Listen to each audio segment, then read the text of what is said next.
My dear lovely students, welcome to you. I am Dilip from DKD English. আশা করছি তোমরা সবাই ভালো আছো, সুস্থ আছো। এই ক্লাসটা মূলত এসএসসি স্টুডেন্টদের জন্য, সিনোনিম অ্যান্ড অ্যান্টোনিম। তবে তোমরা যারা সিনোনিম অ্যান্টোনিম কিভাবে করতে হয় সেটা শিখতে চাও, তাহলে তোমরা ভিডিওটা ওয়াচ করতে পারো। তো এসএসসি স্টুডেন্টরা হয়তো সবাই জানো কিভাবে সিনোনিম আর অ্যান্টোনিম লিখতে হয় বা করতে হয়। আসল নিয়মটা কি, কিভাবে এটা সাকসেসফুলি করতে হয়, সবকিছু জানিয়ে দিচ্ছি ছোট্ট একটা ভিডিওর মাধ্যমে। তোমরা একটু ধৈর্য ধরে মনোযোগ সহকারে পুরো ভিডিওটা কোনো রকম স্কিপিং করা ছাড়া যদি ওয়াচ করো, আমার মনে হয় পুরো জিনিসটাই জানতে হবে। ওকে, তাহলে দেখো কিভাবে সিনোনিম or antonym করতে হয়। Read the passage and write the antonyms or synonyms of the words as directed or directed below. এখানে বলছে কি, তোমাকে প্যাসেজটা পড়তে হবে। প্যাসেজটা পড়ার পরে কি করতে হবে, অ্যান্টোনিম অর্থাৎ বিপরীত শব্দ অথবা সিনোনিমস লিখতে হবে, যেরকম ডিরেক্ট করা থাকবে অথবা নির্দেশ করা থাকবে।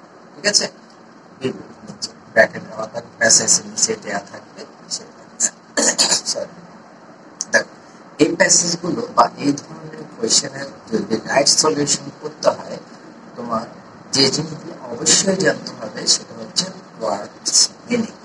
এটা আমি সবসময় তোমাদেরকে বলি যে ওয়ার্ডস মিনিং অবশ্যই জানতে হবে, তা না হলে তুমি ধারণা করতে পারবে না যে কি হতে পারে। ওকে, এরপরে টেক্সট মিনিং অর্থাৎ যে টেক্সটটা দেয়া থাকবে, এখানে যে টেক্সটটা দেয়া আছে সেই টেক্সটের মিনিং।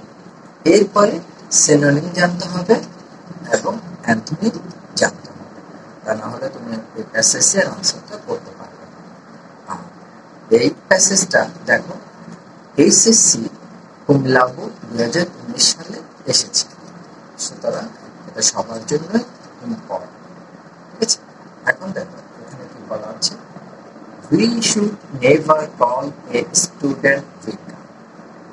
এই ছোট ছোট লাইনগুলো খুব ভালো করে মনে রাখার চেষ্টা করবে, এগুলোকে রেগুলার ইউজ করার চেষ্টা করবে স্পোকেন ইংলিশের মধ্যে, তাহলে ইংরেজি তোমার অনেকটুকু এগিয়ে যাবে, অর্থাৎ ইংরেজিতে পারফরমেন্স তোমার অনেকটুকু এগিয়ে যাবে।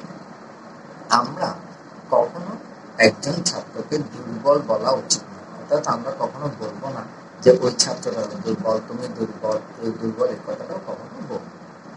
Teachers should never discourage any student sustaining his or her interests, ability and dream. শিক্ষকদের কখনো কোনো ছাত্রছাত্রীকে তার আগ্রহ, যোগ্যতা ও স্বপ্নকে হতাশ করে নিরুৎসাহিত করা উচিত নয়। তার মানে হচ্ছে এখানে অনেক স্টুডেন্ট হয়তো তার অ্যাবিলিটির বাইরে বা তার যে যোগ্যতা আছে তার বাইরে সে চিন্তা ভাবনা করতে পারে, কিন্তু তার কর্মকাণ্ড কাজ কখন তাকে কোন জায়গায় নিয়ে যাবে এটা কেউ বলতে পারে না। সেজন্য সে হয়তো দেখা যাচ্ছে তার অ্যাবিলিটি কম, তার যেটা কম, যে ইন্টারেস্টটা বেশি, স্বপ্নটা বেশি, হয়তো সে গরিব ঘরে জন্ম নিয়েছে, সে ডাক্তার হতে চাইছে, ইঞ্জিনিয়ার হতে চাইছে, এটা হয়তো অনেকটা কি দুঃস্বপ্ন, কিন্তু তাকে নিরুৎসাহিত করা উচিত না। এমনও হতে পারে যে তার কর্মকাণ্ড তাকে অনেকটুকু এগিয়ে নিয়ে যেতে পারে। Every teacher should try his or her best to find out the ways of success for the students and guide them to achieve. প্রতিটি শিক্ষকের উচিত শিক্ষার্থীদের সাফল্যের জন্য উপায়গুলো খুঁজে বের করা এবং তাদের অর্জনের জন্য যথাসাধ্য চেষ্টা করা। শেষ, দেখো এখানে এই প্যাসেজটা শেষ, মাত্র 3 লাইন মনে হয় প্যাসেজটা, কিন্তু এখানে অনেকগুলো জিনিস বোঝানো হয়েছে, বেশ ইনফরমেটিভ প্যাসেজ। এবার এই প্যাসেজ থেকে কিছু শব্দ দেখো এখানে তুলে দেওয়া হয়েছে, সেগুলো কি, সেগুলো হচ্ছে নেভার শব্দটা দেওয়া হয়েছে, এটা অ্যান্টোনিম বের করতে হবে বিপরীত শব্দ weaker antonym, discourage antonym, frustrating synonym, interest synonym, ability synonym, dream synonym, best antonym, success antonym, achieve synonym. তাহলে শব্দগুলো দেখো খুব ইজি, কিন্তু তুমি যদি রেগুলার প্র্যাকটিস না করো এটা তোমার কাছে কঠিন হয়ে যেতে পারে। এগুলো শেখার নিয়ম কি? আমি মনে করি, কার কি নিয়ম সেটা আমি জানি না, আমি মনে করি কি এগুলো যদি তোমাকে সাকসেসফুলি করতে হয় এইভাবে শিখতে হবে।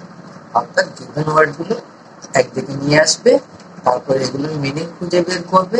ঠিক আছে, এগুলোর মিনিং খুঁজে বের করলে কি হবে, তারপরে তুমি জেনে যাবে যে এটা বিপরীত শব্দ কি হতে পারে, বাংলায় সেটা ধারণা করতে পারবে, কিংবা তার সমার্থক শব্দ কি হতে পারে সেটাও বাংলায় ধারণা করতে পারবে। হয়তো তখন তোমার অনেকগুলো শব্দ মাথায় আসবে, যে কোনো একটা লিখলে হয়ে যাবে। আর সিনোনিম গুলো অর্থাৎ ডিরেক্ট যে ব্র্যাকেটে দেওয়া হয়েছে ঠিক সেরকম ভাবে লিখতে হবে। সিনোনিমের ঘরে আমি সিনোনিম দিয়েছি, আর অ্যান্থনিমের ঘরে দেখো অ্যান্থনিম বসেছে যেরকম বলা হয়েছে। যেমন প্রথমটা বলেছে নেভার, বাংলা হচ্ছে কখনো না, কিন্তু নেভারে দেখো এটা কি বলতে চেয়েছে, অ্যান্থনিম বলছে। অর্থাৎ কখনো না এর বিপরীত শব্দ কি? আমরা জানি কি কখনো না এর বিপরীত শব্দ হচ্ছে সব সময়। সেটা ইংলিশে কি হতে পারে, অলওয়েজ। উইকার দুর্বলতম, তাও অ্যান্থনিম কি হচ্ছে, স্ট্রঙ্গার। উইকার মানে দুর্বলতম, স্ট্রঙ্গার মানে অধিকতর শক্তিশালী। ডিসকারেজ নিরুৎসাহিত করা, এনকারেজ উৎসাহিত করা, বিপরীত শব্দ। ফ্রাস্ট্রেটিং হতাশাজনক, এটা সিনোনিম বলতে হবে। হ্যাম্পারিং মানে হতাশাজনক বা ক্ষতিকর। ইন্টারেস্ট স্বার্থ, ইগারনেস। অ্যাবিলিটি সক্ষমতা, ক্যাপাবিলিটি। ড্রিম স্বপ্ন, এই। বেস্ট সবচেয়ে ভালো, পোস্ট। সাকসেস সাফল্য, ফেলিউর। অ্যাচিভ অর্জন, অ্যাটিভ। অর্থাৎ যেগুলো সিনোনিম দেওয়ার দরকার ছিল সেগুলো এখানে সিনোনিমের ঘরে, আর যেগুলো অ্যান্থনিম বলেছে সেগুলো এখানে অ্যান্থনিমের ঘরে আমি বসিয়ে দিচ্ছি। এতে করে হবে কি, তুমি বাংলাটার পাশাপাশি ইংরেজিটাও শিখে যাচ্ছ। অর্থাৎ বাংলার যে বিপরীত শব্দ এবং সমার্থক শব্দ দুইটাই তোমার এখান থেকে শেখা হয়ে যাচ্ছে, পাশাপাশি ইংরেজিটা হচ্ছে। তা আমার মনে হয় কি, তুমি যদি এইভাবে শিখো এটা তোমাদের জন্য অনেক ভালো হবে, আর এরকম ভাবে শেখা উচিত বলে আমি মনে করি।